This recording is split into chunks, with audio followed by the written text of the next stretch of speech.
지난 영상에서 다룬 마라탕에 들어가는 향신료 중엔 우리에겐 생소한 육두구도 있습니다.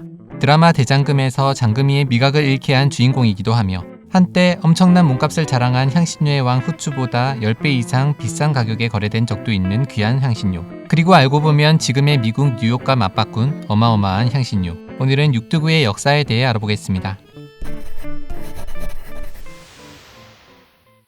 육두구는 인도네시아의 열대 상록수인 미리스티카 프랑그란스의 씨앗에서 만들어지는 향신료입니다. 살구같이 생긴 열매의 검은 씨앗을 갈아서 만든 것이 육두구이고 그 씨앗을 감싸고 있는 빨간 망사 같은 껍질을 말려서 만든 것이 메이스라고 합니다.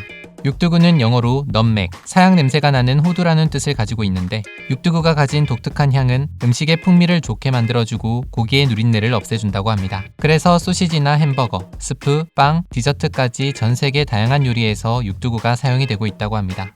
육두구의 고향은 인도네시아의 마르크 제도입니다. 그러다 11세기 이후 아라비아의 향료 상인을 통해 유럽으로 전해졌다고 합니다. 후추에 비해 자극적이지 않지만 고급스러운 향미가 나며 누린내나 비린내를 제거하는 데 탁월한 효능을 가진 육두구를 접한 유럽인들은 단숨에 그 매력에 빠지게 됩니다. 특히 유럽에 흑사병이 돌 땐 육두구를 넣은 새부리 모양 마스크를 쓰면 흑사병에 걸리지 않는다는 얘기가 돌며 육두구의 인기는 더욱 천정부지로 올라가게 됩니다.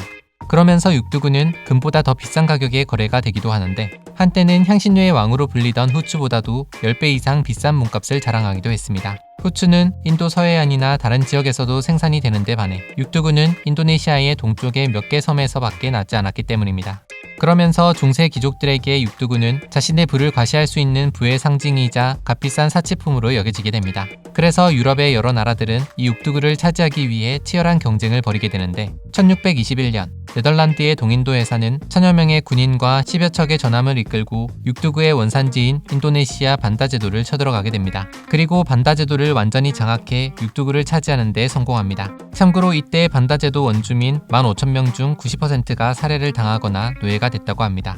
하지만 이후에도 육두구를 차지하기 위한 전쟁은 끝나지 않았는데 특히 네덜란드와 영국은 두 차례에 걸쳐 치열한 전쟁을 벌였습니다.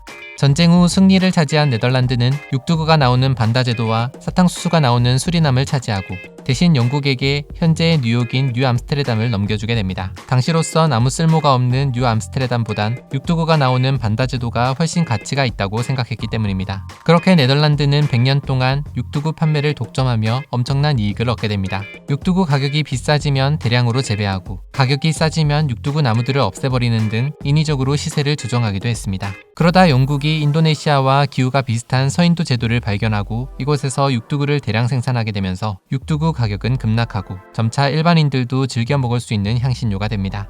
그렇다면 이렇게 엄청난 역사를 가진 육두구의 효능엔 어떤 것들이 있는지 다음 영상에서 알아보겠습니다.